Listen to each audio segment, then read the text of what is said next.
d'habitude, extrêmement plaisir d'être à la Japan Expo. Je crois que c'est la troisième année d'affilée que je suis et bien sur cette scène taquée pour parler de Yu-Gi-Oh! Yu-Gi-Oh! C'est ma passion, vous le savez. Et puis chaque année, il se régale. Chaque année, il y a un public bouillant. Est-ce que vous êtes là cette année? Et les autres années, on s'était vraiment régalé. Alors on s'est dit, on va réitérer l'opération, on va se faire plaisir, aller à la rencontre du public, tout simplement sur cette Japan Expo. Et cette année encore, eh bien, j'ai la chance d'avoir des invités que vous connaissez bien, mais on est sur une année un petit peu particulière, tout simplement parce que si jamais vous ne le savez pas, cette année, on aura les championnats du monde de Yu-Gi-Oh! À Paris, en France, et au moment où je vous en parle, j'en ai des frissons. Est-ce qu'on peut faire un peu de bruit? Je vous jure, j'ai des frissons. J'ai des frissons parce que c'est la première année que ça arrive en France. C'est la fête de Yu-Gi-Oh! Il y a eu des tirages au sort pour récupérer des places, etc. Est-ce qu'il y a des gens qui seront là un petit peu par main levée au championnat du monde, en spectateurs qui ont pu récupérer leur place? Ça sera incroyable. Bon, aujourd'hui, on va pas faire les championnats du monde de Yu-Gi-Oh! Parce que, tout simplement, j'ai pas le niveau, même si j'aime bien Yu-Gi-Oh! Mais on va se régaler avec un petit programme aux petits oignons, tout simplement, et surtout, une annonce un petit peu à la fin de cette scène. Donc, restez bien jusqu'à la fin, parce que je crois, ou plutôt je suis sûr, ça vous fera plaisir.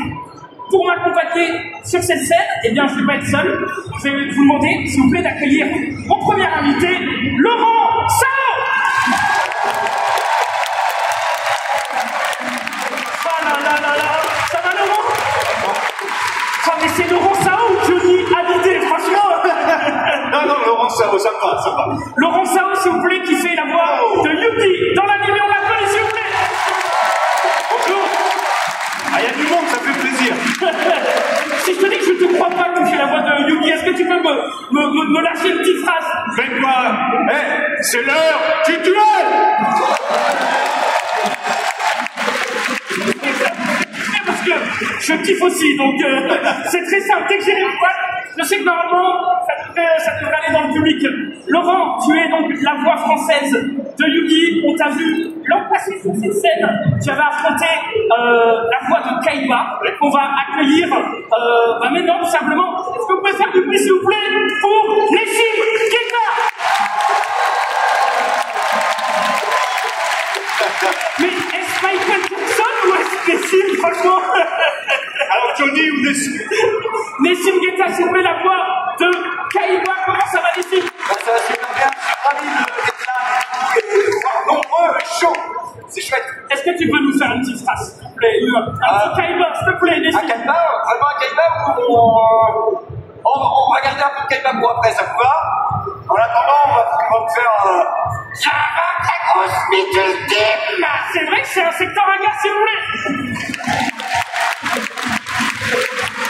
Alors, Nessim, moi j'ai vu une photo tout à l'heure où je t'ai vu. Et ça, franchement, j'étais un peu sur le cul. Je t'ai vu installé sur le stand Yu-Gi-Oh! Avec un deck dragon blanc, yeux bleus à la main, en train d'affronter un mec sur le stand. Est-ce que tu peux m'expliquer un petit peu? J'ai fait ce matin mon premier tournoi Yu-Gi-Oh! Voilà. C'est une dinguerie, ça. Voilà. J'apprends, je m'y mets doucement. C'est incroyable. Il m'a dit, il a été coaché par un certain Samir Bachar.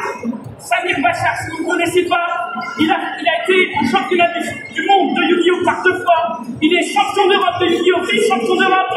Et il a gagné un tournoi YCS. Je vous demande d'applaudir Samir Bachar, s'il vous plaît.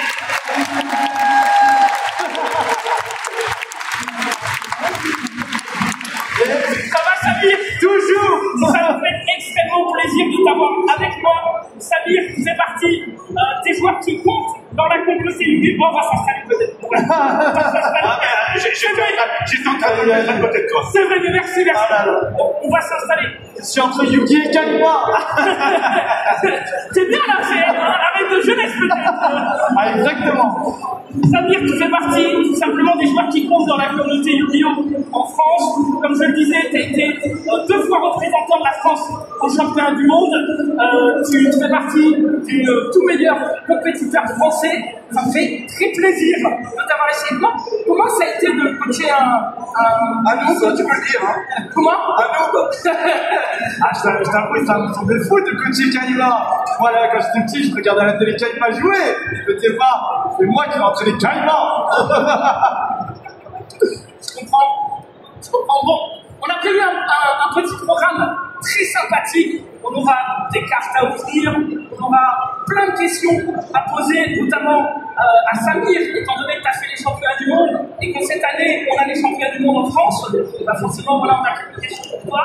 Et on a bien sûr des surprises avec une petite annonce à la fin. J'ai trop hâte. Je suis désolé. J'ai vraiment trop hâte. Samir, on parle des championnats du monde. C'est quelque chose qui est, j'imagine, important pour toi. Tu as fait énormément de tournois Yu-Gi-Oh! Est-ce que Yu-Gi-Oh! D'une manière ou d'une autre, a eu un impact particulier dans ta vie? Je t'avoue, totalement. Dis-toi, quand j'ai découvert Yu-Gi-Oh! C'était un passe-temps, une passion que je faisais entre mes amis, une activité. Et au fil des années, c'est devenu ma passion, ma vie, tu vois. Et dès que j'ai du temps libre, que je m'ennuie, je sais que je peux jouer à Yu-Gi-Oh! Et ça, c'est beau. Je peux me dire que je m'ennuierai jamais dans ma vie maintenant. C'est vrai. Et aussi, ça m'a permis de découvrir tellement d'amis, de voyager. Ça m'a permis de me dépasser en tant qu'être humain parce que la compétition, c'est ça aussi, c'est se dépasser, se surpasser. C'est devenir la meilleure personne que tu veux être. T'es obligé.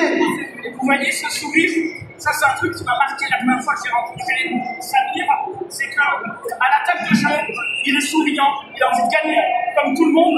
Mais moi j'ai toujours apprécié ça chez toi, parce que je t'ai vu des fois perdre des parties qui étaient difficiles, notamment au championnat du monde, où je crois que tu avais affronté le champion du monde en titre. Et j'étais dans la salle avec ma petite caméra pour faire des images et j'arrivais pas à déceler s'il était en train de perdre ou gagner parce qu'il était concentré et à la fin, je savais pas dire si t'avais gagné ou perdu.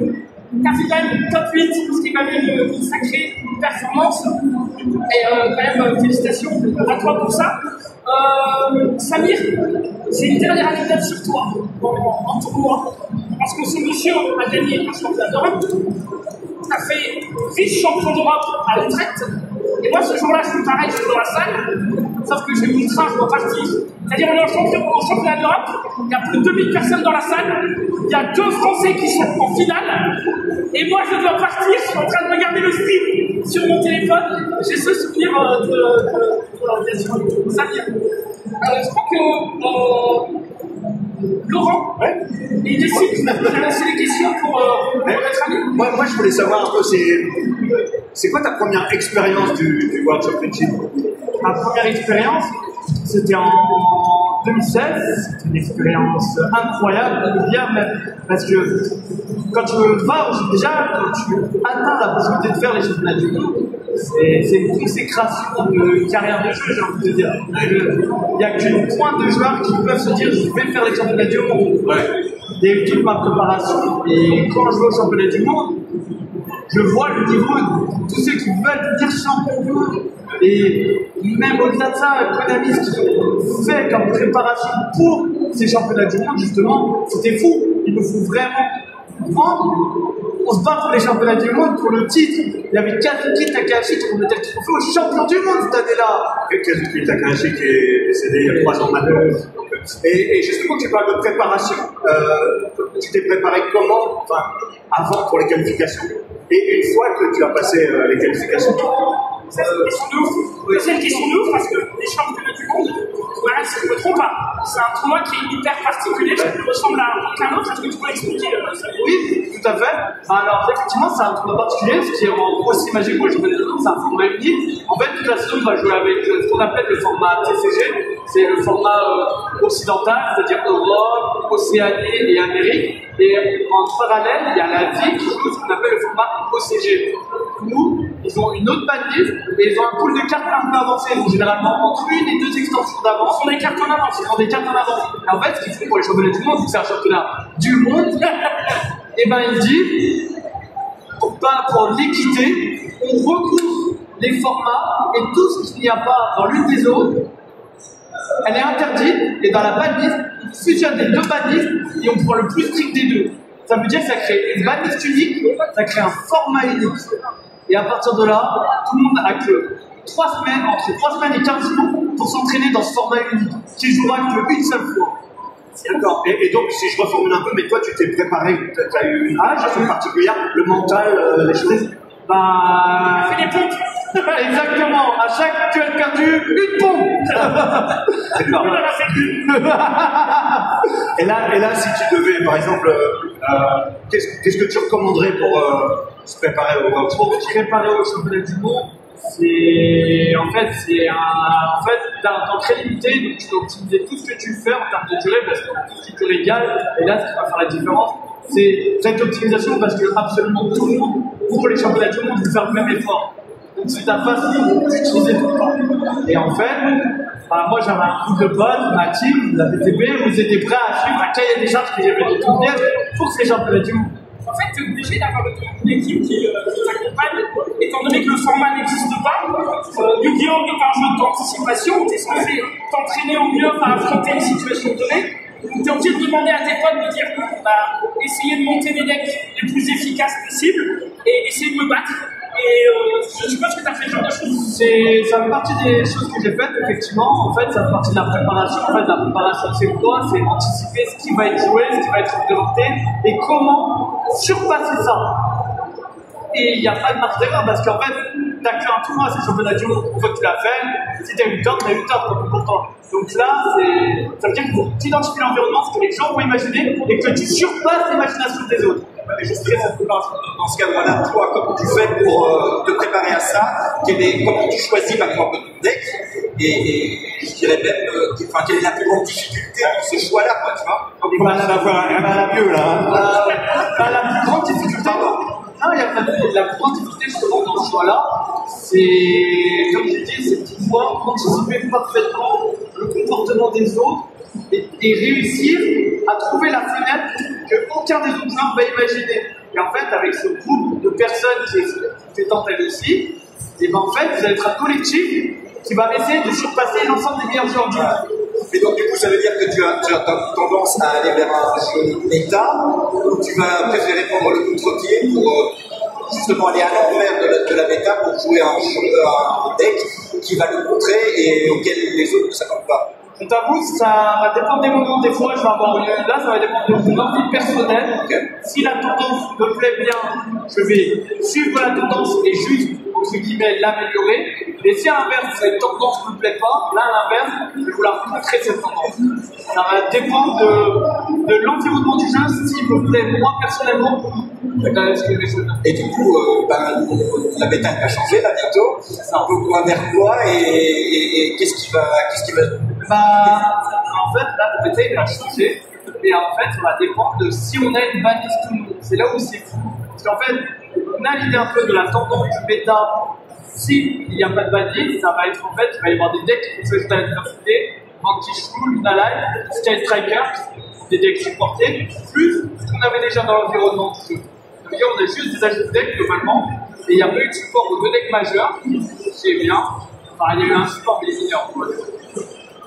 Et par contre, s'il y a une banlist, tout ça, ça peut être fracassé et l'environnement peut être totalement modifié et on aura un chronomètre de 15 jours maximum pour le championnat d'Europe, savoir ce qu'il va faire. Moi, je te cache pas, ça ne me déplaît pas, l'environnement impro, allez hop, on doit tout créer toute pièce. Ça, je t'avoue, c'est des formats où ça m'avantage. C'est pas comme ça que tu avais gagné ton tournoi au SIS? Alors, oui, c'est vrai. La petite histoire, si vous ne la connaissez pas, Samir, il a fait un tournoi qu'on appelle YCS, un tournoi continental à échelle européenne. C'était le 250e à Londres, si je ne dis pas de bêtises. Il y a 3000 joueurs. Vous ne devez pas le faire au départ. 3000 joueurs. 3000 joueurs, vous ne devez pas le faire. Ah, ça. Bon, quoi. Et au final, tu t'es décidé combien de jours avant? En fait, il y a eu la billetterie qui est apparue, je crois, une semaine avant, à nouveau, en fait, il y a des places, j'ai fait, allez, vas-y, je m'inscris, et du coup, j'ai pris un billet de bus, 18 heures de bus, sous Ramadan, je suis arrivé à Londres à 8 heures du matin, le jour même. Il a lavé toute la salle, il allait dormir, le lendemain, il a lavé toute la salle, et il a gagné un tournoi YCS. Vous êtes quoi? 4, 5 Français à avoir gagné des YCS? Oui, c'est ça. Et ça s'applaudit, s'il vous plaît. Et dans ça, c'est vraiment, tu vois, je me suis dit, une semaine avant, je vais faire un acte de présence, c'est le 250e quand même. Je vais dire bonjour à tous les amis, je vais me retrouver, je vais voir ce qui se passe. Fais l'acte de présence. C'est le meilleur acte de présence. Du coup, on parlait des championnats du monde. On n'a pas expliqué comment on s'est qualifié, parce que pour l'instant, on ne connaît pas encore les qualifiés. On ne sait pas si Serein, on ne sait pas s'il y aura d'autres Français. Tu as encore l'occasion de te qualifier pour ça? Oui. En fait, pour expliquer, il y a 2 chemins pour se qualifier au championnat du monde. Dans les temps immémoriaux des pharaons, il n'y avait qu'une méthode, mais aujourd'hui, il y en a 2. C'est le système de points. C'est en fait, ils vont répertorier tous les tournois du continent de la saison faits par les joueurs, et ceux ayant réuni le plus de points de qualification. Les 16 joueurs qui ont réuni le plus de points de qualification auront le droit de faire un tournoi alternatif la veille de l'Europe qui débloquera 3 places des championnats du monde. Ça veut dire, c'est un tournoi de 16 joueurs, si tu finis dans les 3 premiers, tu es qualifié au championnat du monde. Mais pour se qualifier à ce tournoi-là, c'est pour être dans les 16 meilleurs joueurs d'Europe de la saison. Et toi? Malheureusement, je ne suis pas dans exactement des points. On a pas mal de Français en France. Ah oui, pas mal de Français très très solides dans le système des points. Et si on n'est pas dans les points, c'est comment? Et ben, c'est là où le deuxième chemin joue, le chemin qui existe depuis des temps immémoriaux. Un championnat, un week-end. Si tu finis dans les 4 premiers championnats d'Europe, tu qualifies au championnat du monde. Et c'est comme ça que tu es qualifié. Exactement. Les 4 premiers, on se rend compte de la performance de ouf. Moi, je me suis entraîné une année pour aller au championnat de France. Ça s'est pas très bien passé. Bon, eh bien écoute, Samir, c'est tout ce qu'on te souhaite cette année de te qualifier au championnat du monde. On a envie de te supporter, et toi, et la délégation française, avec tous les joueurs français qui peuvent encore se qualifier pour les mondiaux, le 30 et 31 août.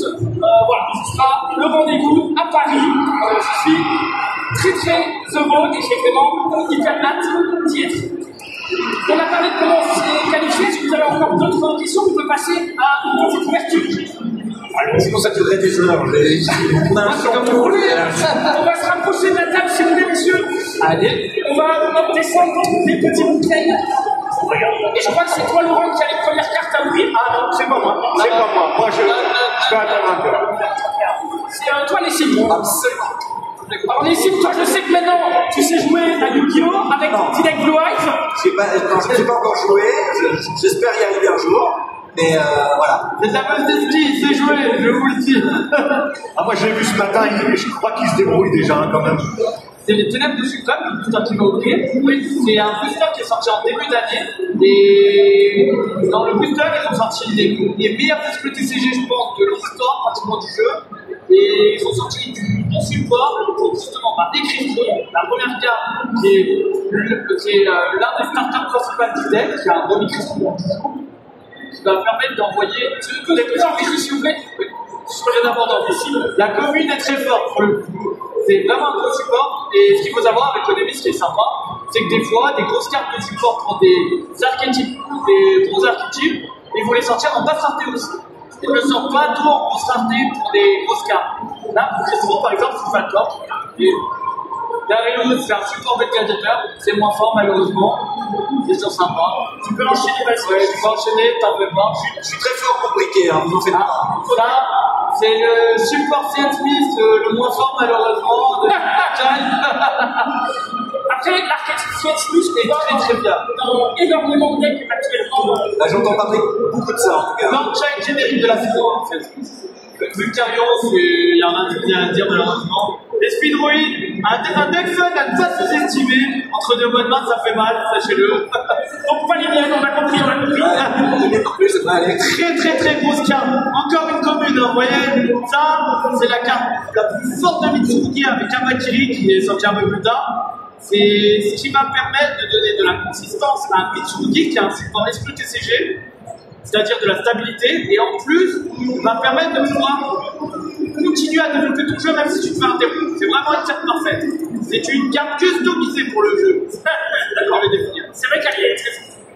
Suprématie des ténèbres, très bon support pour héros, ça. C'est la première envie de héros d'ailleurs. Bon, ça on peut baser. Si m'avance, On peut baser. on peut voir les raretés, on peut voir les raretés. Ah, alors là, Aïe, malheureusement. pas compter sur moi. Pas les meilleures cartes des bonnes raretés. Encore un Mitsurugi très fort, comme je vous ai dit, des cartes Mitsurugi très fortes. Encore une carte Mitsurugi. Elles sont toutes fortes, des cartes Mitsurugi. Et tout le monde hoche la tête apparemment, vous êtes tous d'accord. C'est quoi les meilleures cartes méta à choper dans ce pack, Samy? Dans ce pack, c'est les Mitsurugi justement. Il y a une secret rare, que s'il tire, c'est stylé, c'est le Miaout. C'est l'un des 3 Moon Charming qui va permettre justement de piocher. Et celle-ci, c'est du cimetière de tirer de jeu.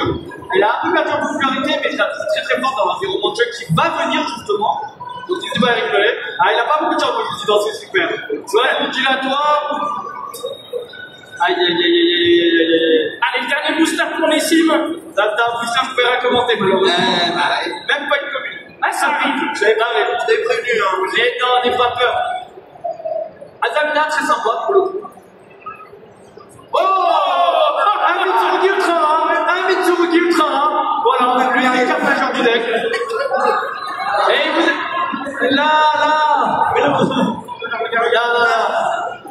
Et justement, bah, vous voyez, ça, c'est une des cartes majeures de Mitsurugi. Bravo à toi, t'as de la chance,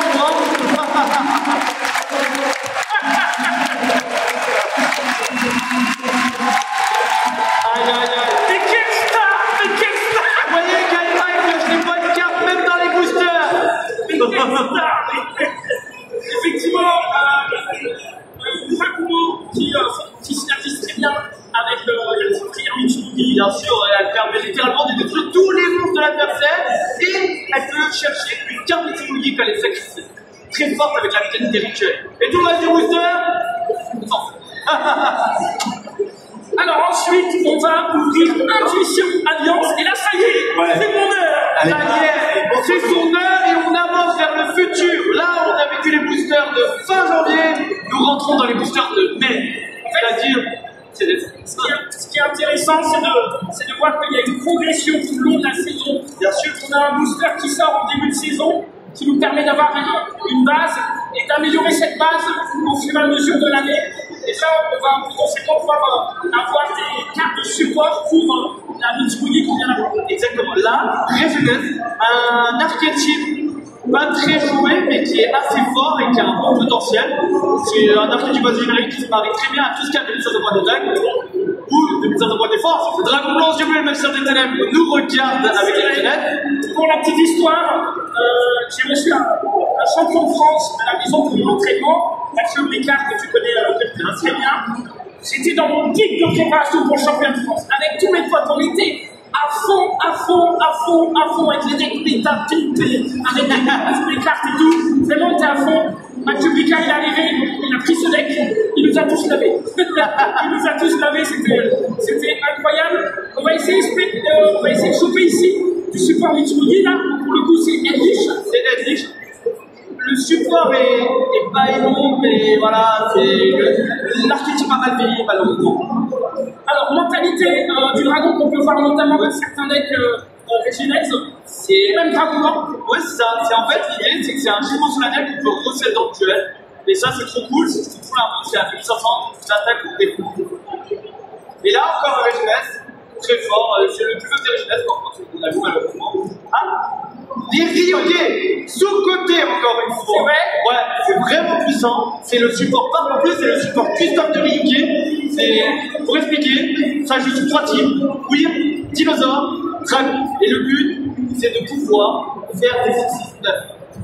Ah, d'accord. J'ai vu dans tes yeux là, j'ai un peu peur. J'ai peur que tu joues ça au championnat d'Europe là. On n'a pas de lion tech.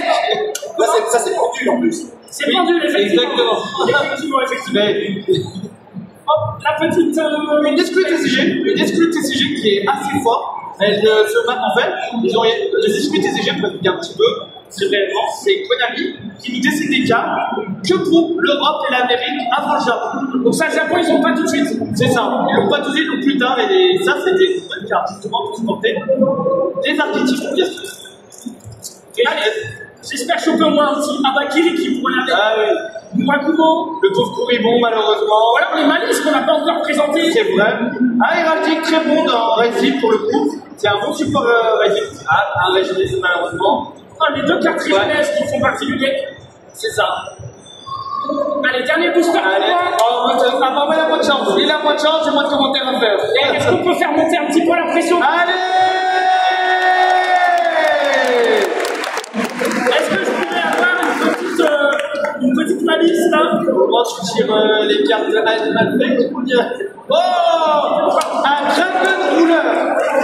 Un petit Dragon Ruler qu'on a vu mélanger avec Tenpai. Oui, ils ont eu un très bon support, les Dragon Rulers. C'est un archétype très emblématique de 2012 et ils ont donné un support vraiment. Ah, ça, une autre exclue TCG très fort, justement, pour tous les decks de jeu. Ça te permet d'invoquer l'Archange Christian facile. Ok. Ce qui est déjà le cas Ce qui est facile dans Dragon Ruler, mais c'est aussi facile dans les decks comme Beetlejuice, justement. Et, un peu moins courant, Void Save. Oh là là, mais cette culture, s'il vous plaît, cette culture de la carte. Allez, bien les gars. Allez, à mon tour, alors celui-là. Et là, vous avez le nouveau booster qui sort ce week-end. Yes. En général, il a la main celui. Ouais. Ah, écoute, je crois toujours en l'âme des cartes. Avance-toi bien, avance-toi bien.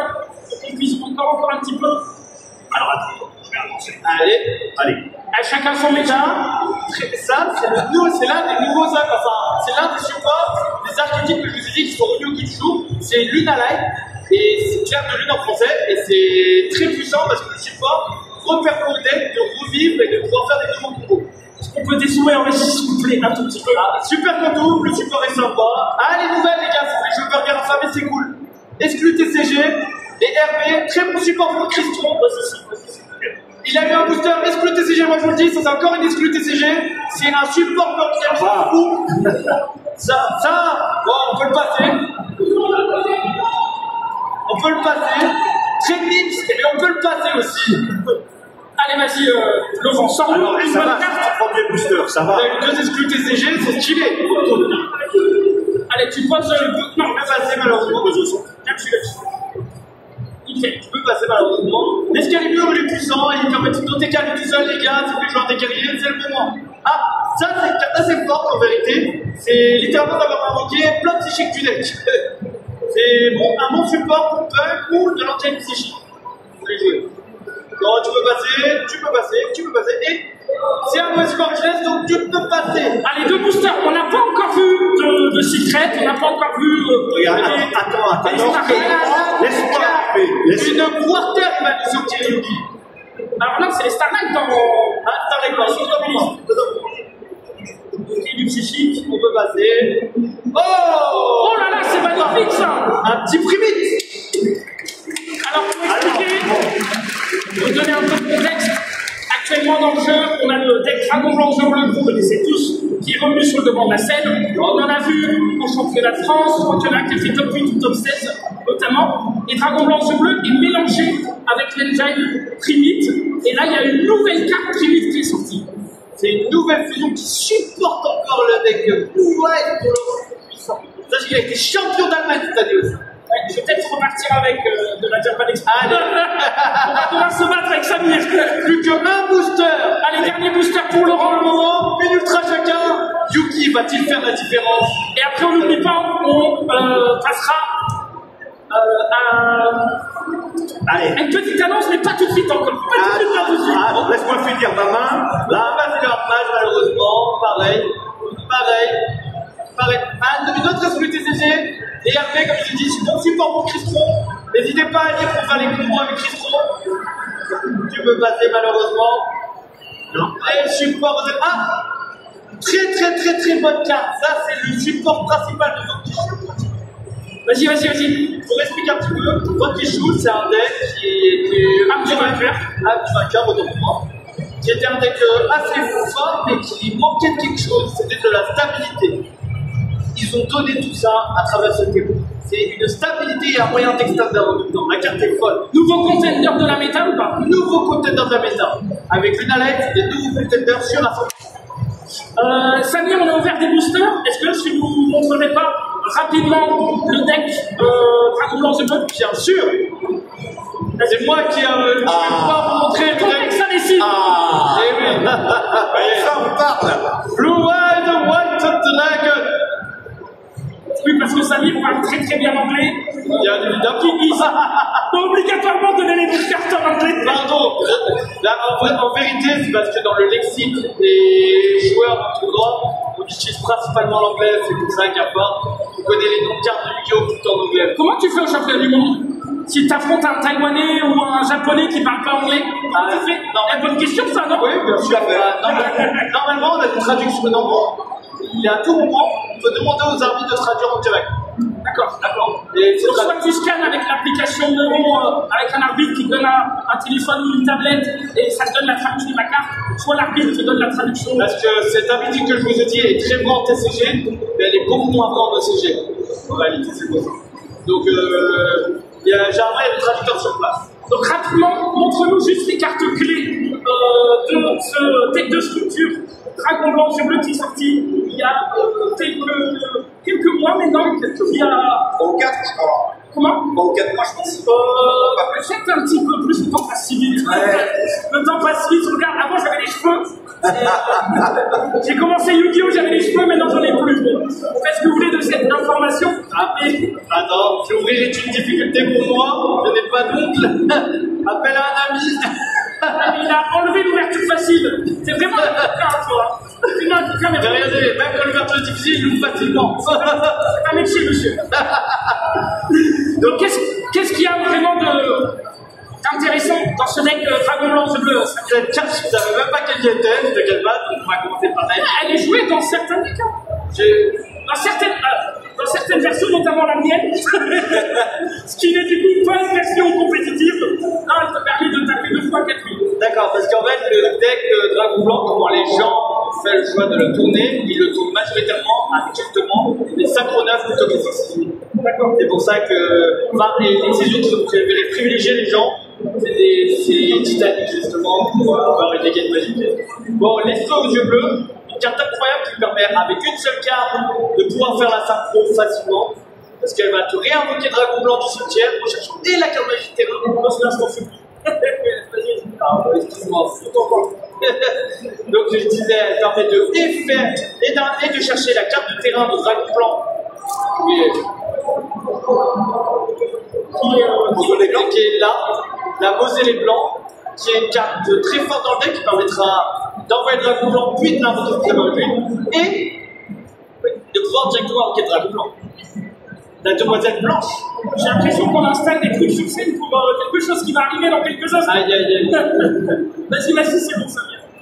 Et demoiselle blanche, c'est justement une carte de fou qui permet, c'est la carte qui va permettre de chercher une carte de piège qui va t'invoquer Dragon Blanc et elle va t'invoquer spécialement, donc tu vas faire synchro 9 directement vu que ça syntoniseur niveau 1. C'est une carte de fou elle aussi. Elle te donne accès à la carte piège qui va te donner Dragon Blanc, et Dragon Blanc, quand elle est invoquée, elle s'invoque du cimetière. C'est tout point .com. Est-ce qu'on peut voir juste l'ultime? Ah pardon, excuse-moi. Et Dragon Esprit Ultime aux yeux bleus. Donc ça c'est la nouvelle carte. Oui, c'est le nouveau pass, c'est l'ultime Dragon Blanc aux yeux bleus, version synchro. Et vu que c'est une version synchro, elle annule tout. Elle annule une carte. Et elle gagne de l'attaque en plus. Ouais, elle gagne de l'attaque, exactement. Donc elle passe de 3005 à 4005. À 4005, exactement. Ça c'est pour le deck de Dragon Blanc aux yeux bleus qui a reçu pas mal de nouvelles cartes. Il y a eu le feu pour les yeux bleus qui est la carte qui va permettre d'augmenter la stabilité du deck parce que c'est très important Yu-Gi-Oh d'avoir de la stabilité et ça c'est des cartes justement pour chercher. Ça va te permettre de chercher la carte principale pour jouer. Voilà. Donc ça c'est une carte de consistance. On a vu pas mal de cartes. Est-ce que tu peux nous voir, tu as des cartes méta en plus en rareté? Bien sûr. Est-ce que tu peux rapidement nous les présenter? Bien sûr, et je vais même vous faire mieux. Je vais vous le présenter en ordre historique. C'est 7 ans. Vas-y. Tout d'abord, on commence par Diable Star, la sorcière sourde. En fait, c'était la carte qui, dans la saison d'avant, était la carte la plus impactante de la saison d'avant. C'est ce qui a permis la prédominance de ce qu'on appelle écailles. En anglais, je suis désolé. Hein. C'est œil de serpent, merci. Même Laurent, il l'avait. Ah ben, ça va, je suis pas une plus en anglais non plus. Hein. Donc, œil de serpent, ça a été le support d'année pour œil de serpent et tous les decks feu du jeu grâce à ça. Parce que œil de serpent, avec Diable Star, soutenait tous les decks feu du jeu. Et c'était la carte clé de la saison de Snake Eyes, la saison d'avant. Et ce qui est fou dans ce cas, c'est que Konami ont fait le choix de faire un lore de 2 ans, parce qu'il y a des petites histoires dans les boosters, si on s'intéresse. Et c'est aussi une carte clé du nouvel archétype qu'il y a eu pendant cette saison-là, en connexion, mais plus pour les decks feu, mais pour un deck magicien lumière. Ok, parce que ça fait partie de l'histoire. Et ça, Ok. Un graveur, c'est le support générique de la saison et de la fin de la saison d'avant. C'est Fiat Smith, c'est un archétype, démon lumière.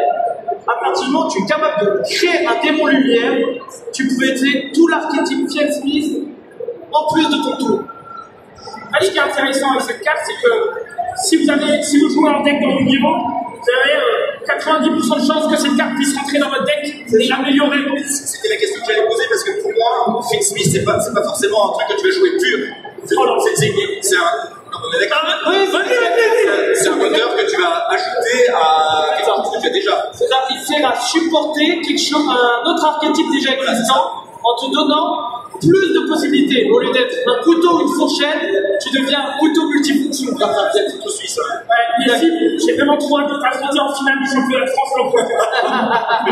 Ah, vraiment, la finale du championnat de France 2026 en avant-première. Ensuite, nous avons la carte qui a métamorphosé le jeu. Ça fait plus de 10 ans que le jeu n'a pas été métamorphosé comme ça. Et je ne l'exagère même pas. C'est Fuvalos, Witcham. Pourquoi? C'est une carte, elle permet à chaque invocation spéciale du deck ou des extra deck, autant dire pour le jeu moderne Yu-Gi-Oh! Tout le temps, tu pioches un. Et en fait, il y avait des cartes où il n'y avait pas la ligne deck ou extra deck, qui est dans la banliste à 0, mais qui existe en OCG encore, qui n'est pas banni. Et c'est la plus grande différence du jeu pour la vente entre OCG et TCG, et ils nous l'ont remis de façon plus équilibrée. En gros, elle copie l'effet d'une carte qui était jouable comme ça, de façon plus équilibrée, et en fait, cette carte va définir l'environnement du jeu, parce qu'elle empêche l'imput d'invocation spéciale. Voilà. Samir, on va devoir la tuer. Excusez-moi. Et maintenant, les... pas louper la surprise quand même. Non, je suis désolé. Et maintenant, le meilleur pour la fin, les 2 archétypes clés de la saison, Malice et Raifius. Détonateur et la malédière. Détonateur, c'est l'exercice principal des Cryfield qui va permettre justement d'être une réponse absolue par rapport au jeu. C'est de la destruction, c'est pas de l'annulation, ce qui n'est pas courant à Yu-Gi-Oh! Comme pour les parties majeures. Mais le fait que ce soit pas une fois par tour et le fait qu'il soit pas destructible, enfin une fois par tour pour être détruit, c'est très très fort et c'est très résilient. Et c'est ça qui ça permet d'interagir avec l'autre tout en jouant avec l'autre. Et ça, c'est le deck champion de France. Et ça, c'est le deck du champion de France, exactement. Damien. Petite efficace. Et du coup, ça, c'est le dernier support clé de Malice qui était l'extender ultime qu'il fallait, un extender qui se recycle. Et ce deck, il joue sur la zone retrigeuse qui n'est pas commune. Voilà. Merci. À toi, Samir, on peut l'applaudir, s'il vous plaît.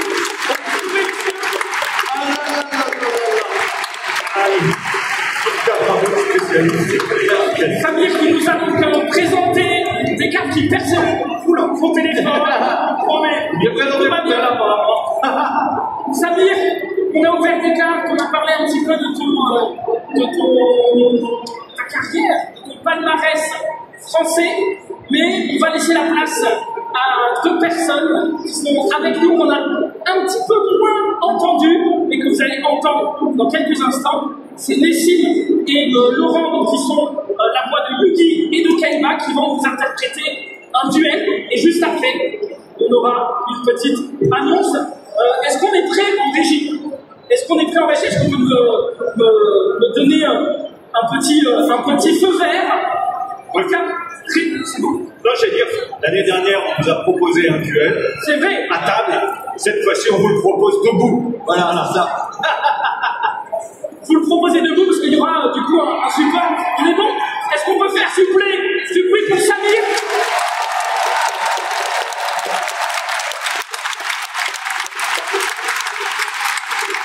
Et s'il vous plaît, un tonnerre d'applaudissements pour Nessim et Laurent.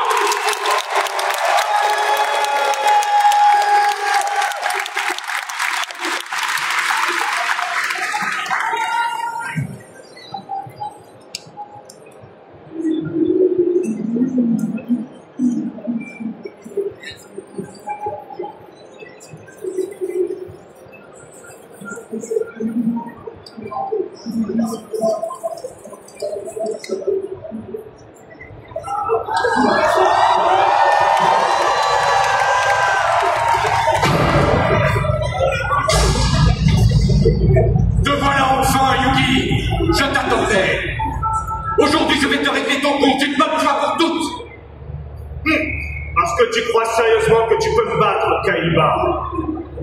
Après avoir été sacré roi du duel, tu m'as offert l'argent de disparaître sans laisser de traces. J'ai dû remuer sanitaire pour te retrouver et te faire venir jusqu'à moi. Ma patience est enfin récompensée. Et j'apporte fièrement au bras le fruit de mon acharnement, ce disque de duel de ma génération. Prépare-toi à la défaite, Yugi. Ça fait plaisir de voir son adversaire rencontrer après un battre. J'attends de toi que tu ne retiennes aucun de tes coups. C'est l'heure du duel. Je pioche.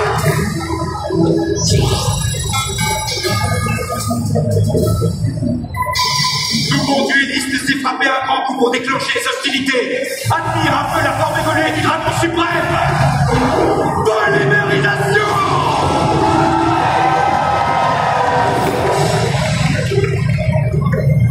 Manifeste-toi sans plus tarder. Et au dragon ultime, au dieu bleu. Alors, qu'as-tu à répondre à ça? Tu vas voir, je pioche.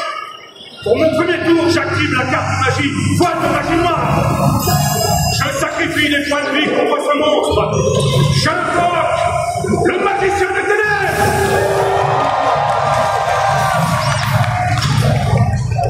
En complément, j'utilise mes couteaux, ce qui me permet de cibler mon monstre et de lâcher menu. Tu ne lâcheras rien. J'active la carte piège, sacrifice des ténèbres. Je me défonce au cimetière d'une carte de monstre issue de mon deck. Ce qui a pour conséquence d'annuler l'effet de ta carte. Joli coup, Kaiba. Je ne te le fais pas dire. Grâce à mon néo-dragon, je suis en mesure de lancer une attaque à 3 reprises et ton magicien des ténèbres sera le premier à y passer. Tu n'as désormais plus rien pour assurer ta protection. Je continue.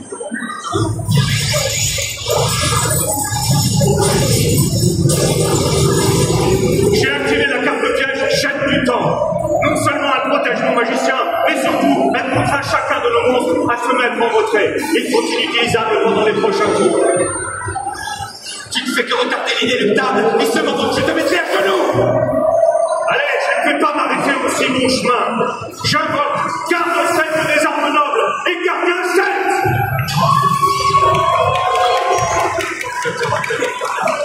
Tu as ce don de toujours avoir un coup d'avance sur ton adversaire. Il est fascinant de voir à quelle vitesse tu analyses ses tactiques pour adopter la stratégie qui finira par l'acculer. Même lorsque tu te retrouves tout au mur, tu sais retourner la situation à ton avantage pour au bout du compte sortir vainqueur le sourire aux lèvres. Tu imagines probablement me faire subir pareille humiliation, mais j'ai plus d'un tour dans mon sac et j'entends bien faire évoluer notre duel. Gardien des âmes volées. Cette fois, avec ce que j'ai concocté, c'est toi qui vas subir un échec cuisant. Le vainqueur, ce sera moi. Maintenant que de tout sont mon magicien des ténèbres peut se défaire des chaînes qui l'entravent. Dans la foulée, j'active dimension magique. Garde celle des armes nobles, confère-moi toute ta puissance. Manifeste-toi, magicien des ténèbres. Ton arrivée marque le point de départ et l'anéantissement de ton monde. À vous de jouer, double attaque des magiciens. Ne me sous-estime pas. À ton tour de briser tes chaînes, Néo Dragon ultime aux yeux bleus. Oh oui, rends-toi à l'évidence. Ce tour est le dernier, l'heure est venue de faire tes prières. Prépare-toi pour le coup de grâce, parce que c'est fini. Tu es beaucoup trop sûr de toi. J'invoque le réflecteur dimensionnel. Et je le fais en utilisant la puissance de mes deux magiciens présents. Ces derniers laissent place à une monstre piège dont le nombre de points d'attaque équivalent. Dragon, cerise sur le gâteau, les dommages que tu vas subir seront de même grandeur. Maudit soit-il. À toi de faire tes prières. J'ai gagné.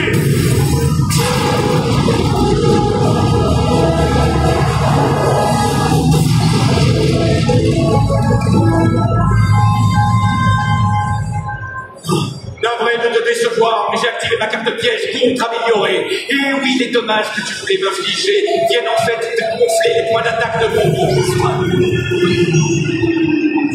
Alors, j'ai perdu. Je m'aperçois que tu n'es finalement rien d'autre qu'un souvenir espiègle.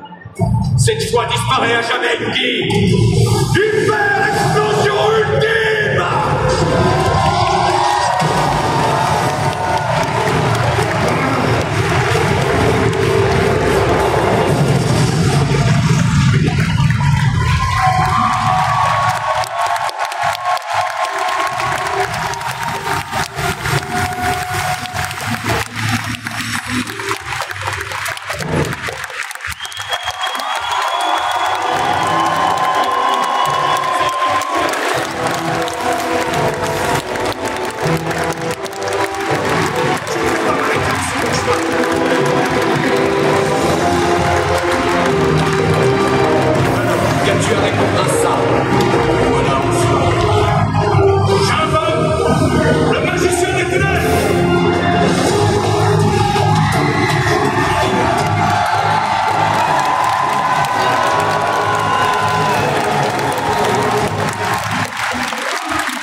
Parce que dans la VF, il y a quelqu'un, à la base, que vous ne pourriez pas imaginer. Alors, c'est un petit jeu, à votre avis, qui pourrait être le dedans? À qui on a pu demander de venir faire un guest? Une petite surprise, un caméo?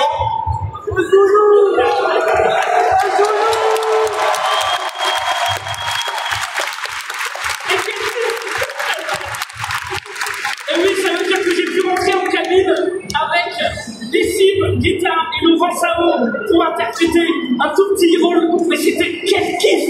Mais quel kiff! Je vais pouvoir me regarder sur ADN, je vais pouvoir me regarder dans un studio. C'est trop heureux!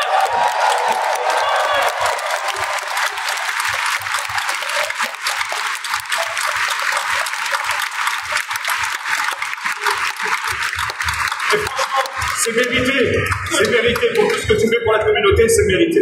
C'est gentil, merci. Merci beaucoup, merci Japan Expo. Merci à vous. Merci à vous. Merci à Samir.